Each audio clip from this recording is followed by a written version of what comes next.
Welcome to Stagepass. I'm Michael Monahan, and this week my guest is Jacob Vanko.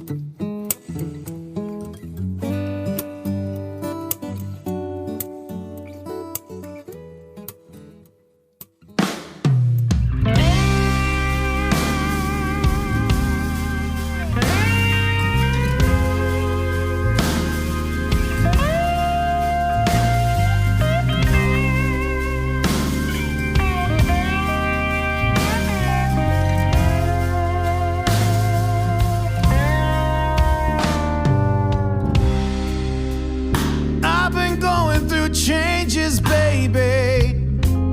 I can feel it in my bones, see it with my eyes. Guess it's one of those phases. The status dash is overrated, baby. When you can't stop moving, but you feel paralyzed.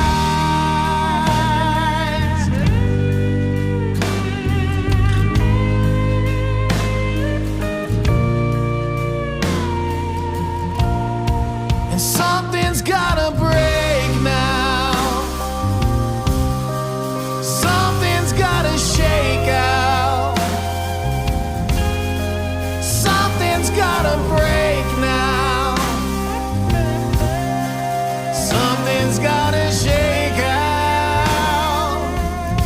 Can I please get some plans? Put 'em right in my hands before I spend this day till my end, pacing and thinking I'm racing ahead. Oh, something's gotta break now. Something's gotta shake out. Something's gotta break now. Something's gotta shake out.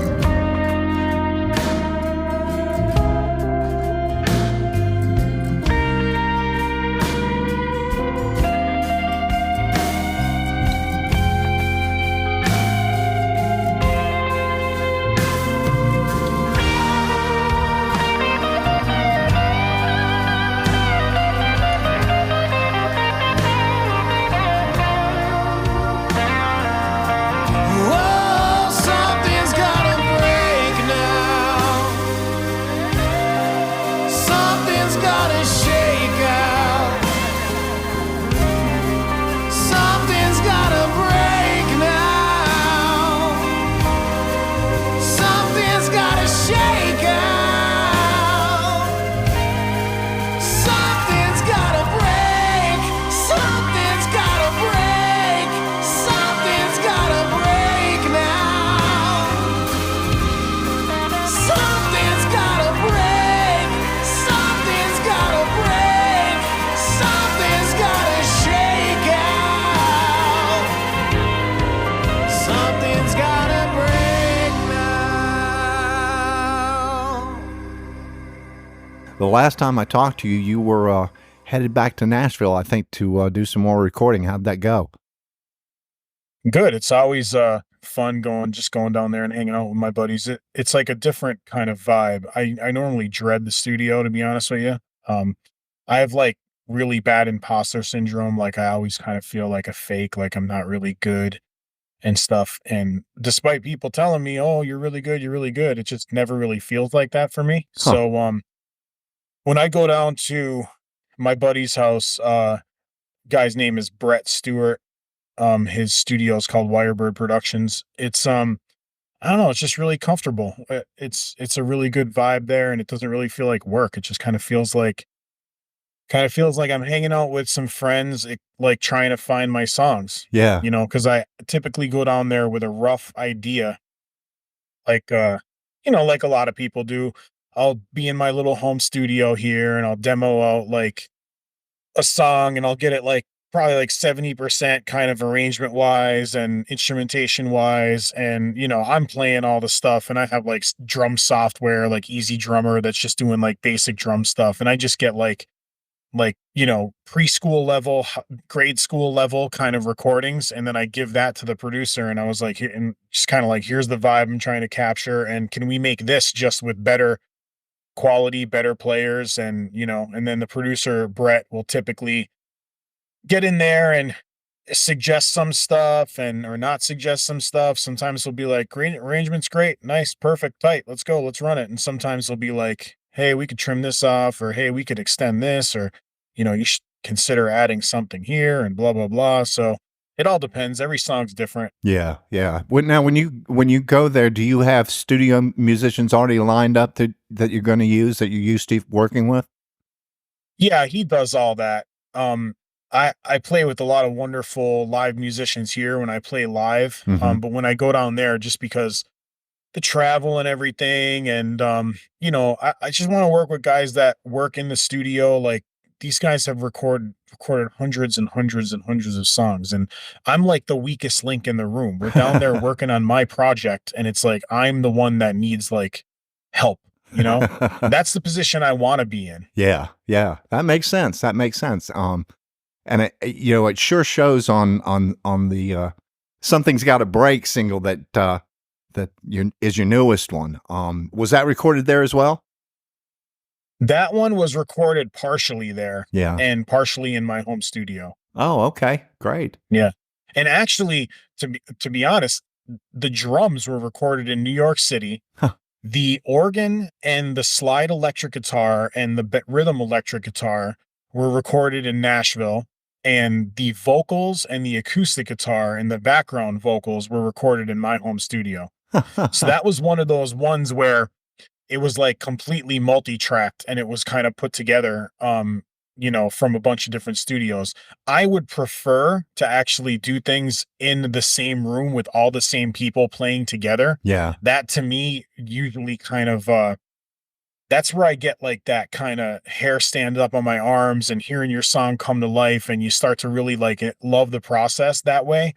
But this one, it just kind of came out of nowhere. It's some chords I had laying around and like a song I had laying around. And I was like, I want to do this as like a project in my home studio just to get better at recording myself, Yeah. because I'd love to someday produce someone else or work on some of my stuff by myself. And I was just like, I'm going to like learn more about recording and I'll do this. And it's not going to be a keeper. It's just going to be like for me. And then, I'll make as good of a demo as I can.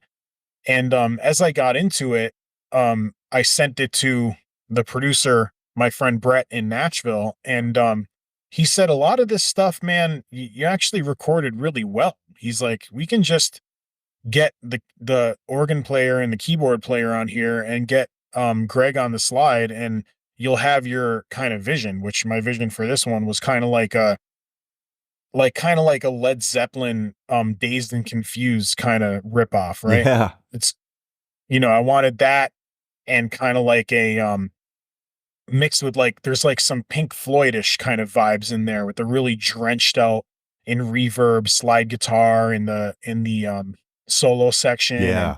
it gets kind of a little psychedelic at the end and like just touches on that. So I was like, I want it to sound like if like David Gilmour was playing in Led Zeppelin. That's what I want the song to sound like. And it does. And it's powerful, man. It's got a great groove to it. I really like that.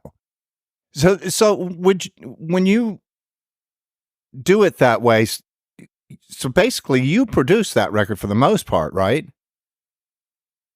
I would say it was like a combination effort, I handed it off to a certain degree to Brett in Nashville at Wirebird. And, he produced the sessions that we did down there, and he definitely had a big hand in putting a sound on it. Yeah. I Yeah. mean, when he mixed it, he mastered it, he, Okay. automated all the tracks. When does the keyboard stick out? When does this ear candy on the guitar stick out? He coached me on the vocal, on what, you should sing it more like this, and we did a couple back and forths on that. So he definitely produced it, and I definitely produced it. I would say, like, he probably produced it 70%. I probably produced it like 30%. Well, the finished product is fantastic. I mean, I think it's one of the best recordings from a local artist that I've heard. Just the quality of the recording is just right in there. I love it. Yeah, I mean, I that's one of those ones where I kind of surprised myself, because I recorded the acoustic guitars here in my home studio with a little Apollo Twin interface, which is like, an $800 interface. It's not Yeah. like a super expensive piece of gear, and two stereo shotgun microphones that I got off the internet that were like $150 a piece. Oh, nice. And I mean, look, like Billie Eilish is winning Grammys out of her living room with $400 microphones. There's Yeah. no rules anymore, man. Like, Definitely, definitely. It has changed so much, and you have to go into it with that attitude and accept that this is not a way to make money anymore. This is a way to just get noticed, so you can get to play and make the money. Yeah, I mean, the whole Rick Rubin philosophy of make something because you love it, and that's the only reason, is, I think, now with AI writing music and like hundreds and hundreds of songs uploaded to Spotify every minute by some AI, some kid writing songs on AI. I mean, the only thing we have left as humans is to just write from our souls and from our hearts. And if they like it, they like it. And if they don't, they don't. It's not about, I just was never able to get into this whole mindset of I have to write something to be a commodity, to be a product, because the algorithm will favor this. So I have to write this now, like that. And I just was never able to. I was never able to be good at that. And if I was, maybe I'd have, thousands and thousands and thousands of streams on my Spotify instead of hundreds and hundreds. But I'm making the stuff that I want to make.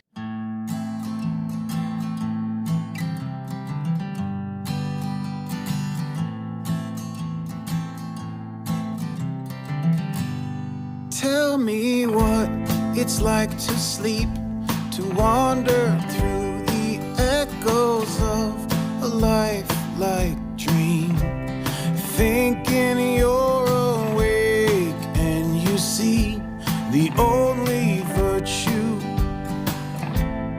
Whoa, oh, tell me why you chose to wage a needless war of the words with a pious rage. So sure that you're right and you claim the only virtue. Oh, oh, scream now, child, to get what you want. Scream now, child, to get what you want.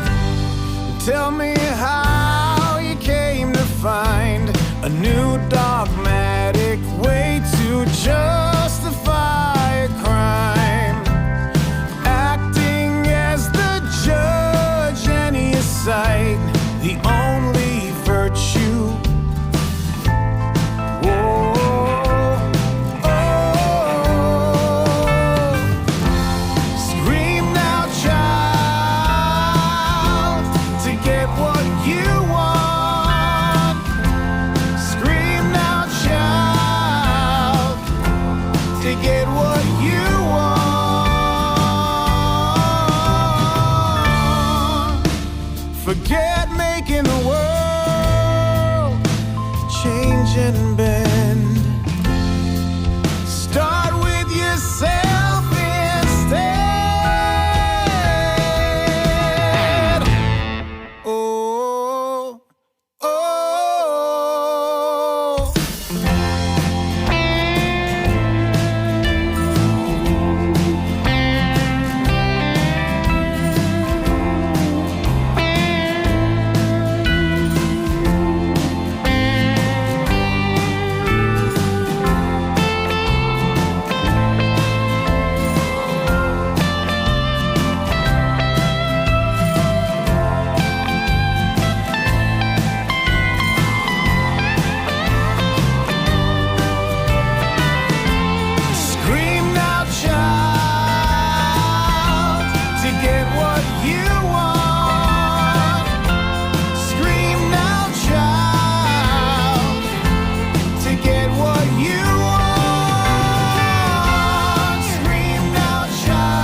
Yeah. Yep.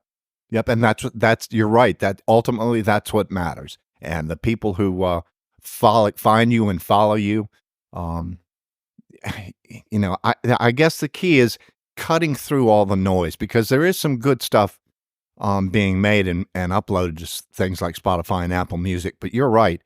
The AI card is going to get even crazier, I think, down the road. I love technology. It was a field I worked in for quite a few years, but this doesn't have any emotion. It doesn't have any intellect. Well, it doesn't have any personal intellect. And I don't see AI, and I could be wrong. I don't see AI tunes writing any masterpieces, but who knows at this point? Not yet. Yeah, right, right. It's probably impossible to forecast what's going to be possible in 50 to 100 years, but yeah, I mean it's possible AI can write a masterpiece. I don't know. Maybe. And maybe not right now. Maybe not 50, maybe even 5 because it's the acceleration of what they're doing is insane. Did you see the video that they created off of AI the other day? Yeah. Yeah. It's stunning. I mean, and that's going to Oh, sorry. I was just going to say that's going to impact on the movie side of things. That's going to impact the careers of every actor we know, because you better believe that if the studio doesn't have to pay someone to play a part in a movie, they're going to be all over it. Well, actors, I'm pretty sure, are already selling their likenesses to studios, right? Yeah, so probably. Like, you're going to have Robert Downey Jr. in an Avengers movie in like 2050, right? Yeah. There's no doubt in my mind. And he'll still be 28 years old. Right. Yeah. Yeah, I mean, and to take it back to the music thing, like, I don't know, I'm not scared because it's like, you ever hear the saying, like, the most effective soldier is the one that's realizes, like, there's a Band of Brothers. I was watching Band of Brothers. I love Band of Brothers. And I don't know if it's Band of Brothers or if it's Saving Private Ryan. And the one guy is like terrified. He's like laying in the foxhole. He's terrified. He's like, I don't know. I just don't know what to do. And the other character is like, the problem is you have to accept that you're already dead. Yeah. Yeah. That is Band of Brothers. And it's the I can't remember his name now, but it's the captain. Blythe? No, it was Blythe. He said Blythe it to. Was the guy who was real scared. Yeah. And the guy that said it to him was the guy that was, that everybody thought shot all of the German prisoners. Yeah. He was like the guy that everyone's like had these like mythical kind of stories about him. Like, oh, I heard he did this and I heard he did that. Yeah, that's the one. And Spears. That was Spears, it. Right. Yeah. I think I've watched that whole series about 15 times by now. Yeah, I watch it every year, like around June 6th. Yeah. Yeah. It's like my D-Day ritual. It's an amazing series. I love, and the characters are perfect in it too. Just really well done. So my long-winded, over gratuitous analogy about AI, back to that. Once you realize, like, I essentially realized I'm already dead. Exactly. So I'm completely free. Yeah. Man. Like, I don't have to, can we drop F-bombs on the show? No. That's a no. I don't have to pay attention to any kind of algorithms or, the song has to be short because it has to be TikTok friendly. Like, yeah, I'm not doing that, man. Yeah. I'm going to write what moves me. And if the world likes it, the world likes it. If 5 people like it, that's fine too. Yeah. That's just where I'm at. That's the only healthy way to go through it at this point, Jacob. I really feel that that's a great analogy when you think about it, because that's spot on. It's the only way to approach it, because it's just going to evolve even more than we know, and who knows what it's going to evolve into. But and then like things like driving a car and songs written by people are going to be like novelties. Like, someone's going to be like, you're going to have like bars and cafes where people like, oh my God, this is like a human experience. Like, we go here and there's actually a person like playing an instrument. It's really weird. Like, this is what people used to do. It's going to be like those, when you go to the beach and get the old timey photo. Yeah. You know what I mean? Yeah. Yeah, exactly. That's it, boy. You're probably right. That's a great way of phrasing that too. Let's shift over to another song. I want to play something else from you. And we talked about one of your other newest singles was the song "Grown Apart." How did you how and where did you record that one? I recorded that entirely at Wirebird in Nashville.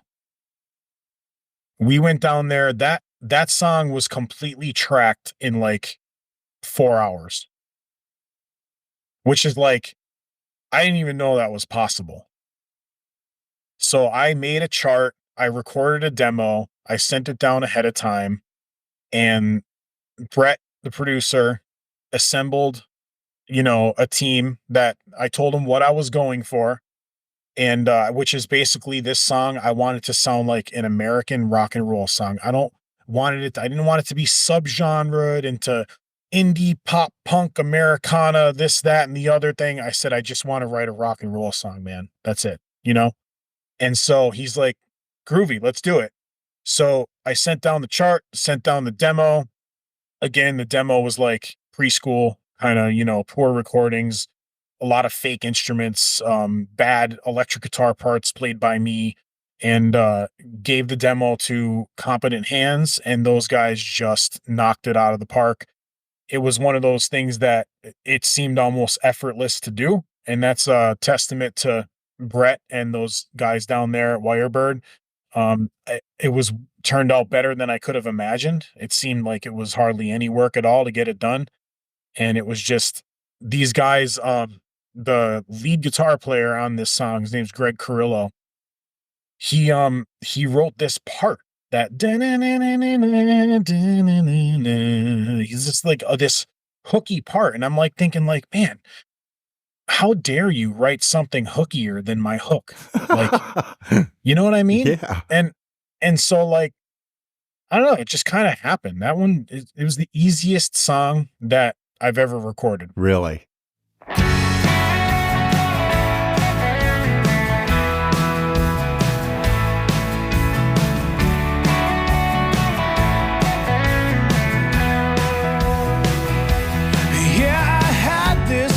As a kid, he lived a house or two away.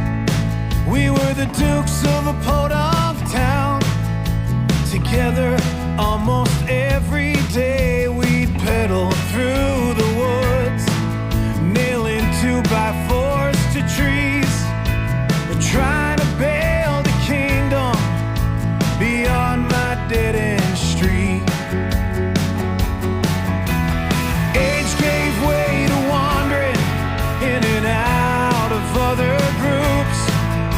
We traded friends for liars in a war against the truth.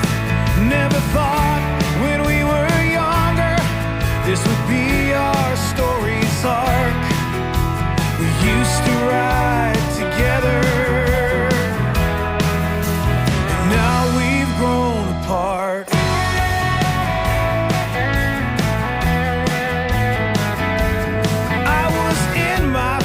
Rock band with a couple other local boys, steadfast in that detached garage, trying to find our voice. But I was dancing with the shadow, had a blindfold around my head, and a thirst for bad attention I couldn't seem to quench. Now we play with different people, but I still talk shop with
close enough. Like an extra brother and some sisters who don't share my name, just blood. I remember drinking till the first light, chain smoking cigarettes. And that night I stood in my kitchen, clutching Amy as she wept. Now we're all in different cities. Amy went before her time. Some have an understanding, others can't seem to find. Never thought when we were younger this would be our story's arc. We used to pull together, and now we've grown apart. And now we've grown apart. Yeah, now we've grown apart. And now we've grown apart. And now we've grown apart.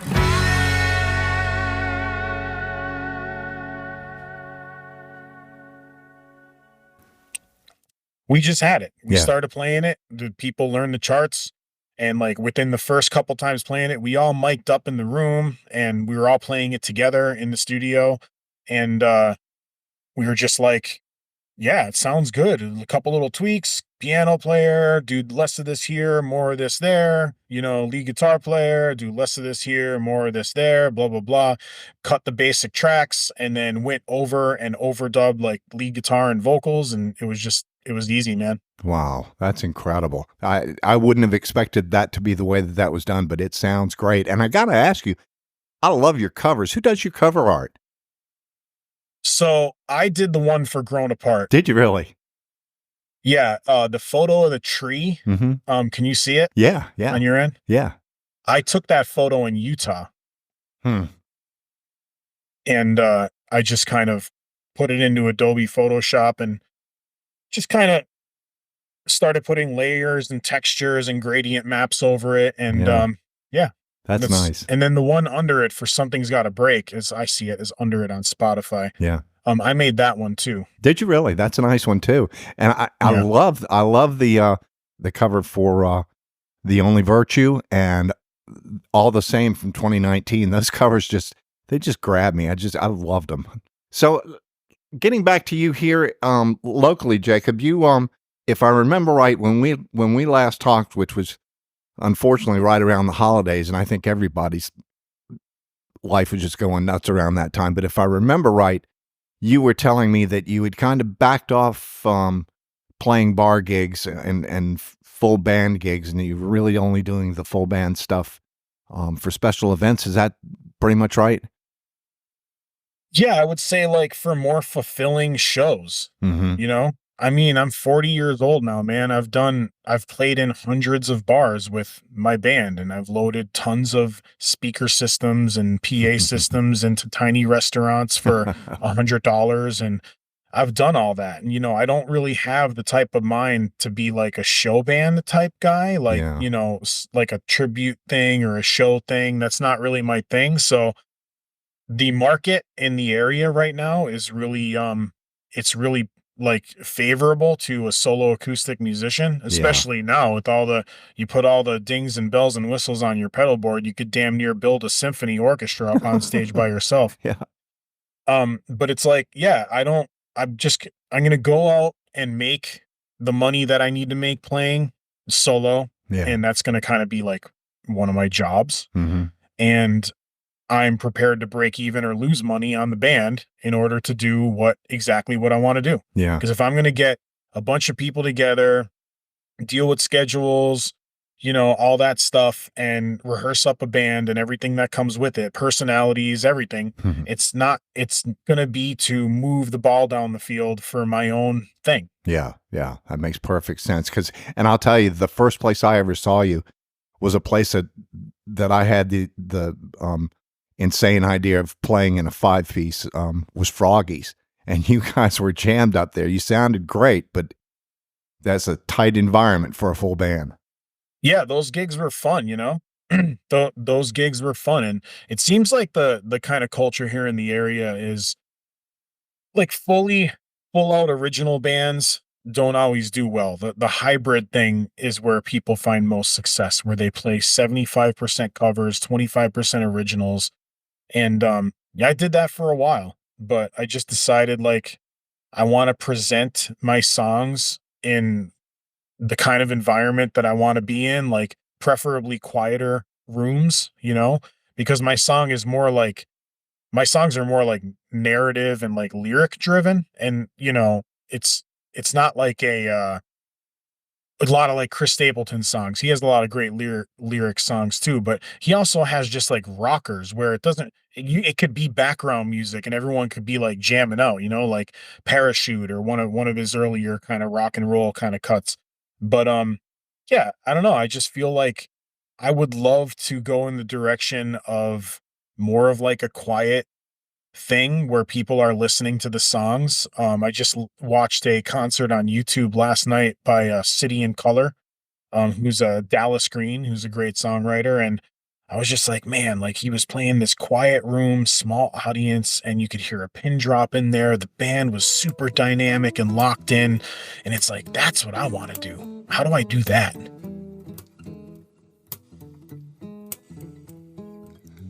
My thanks to Jacob Vanko for spending his time with me this week. We talked several times prior to the interview, and I always found him to be an articulate and engaging person to talk with. So he has been on my wish list as a guest for the last few months.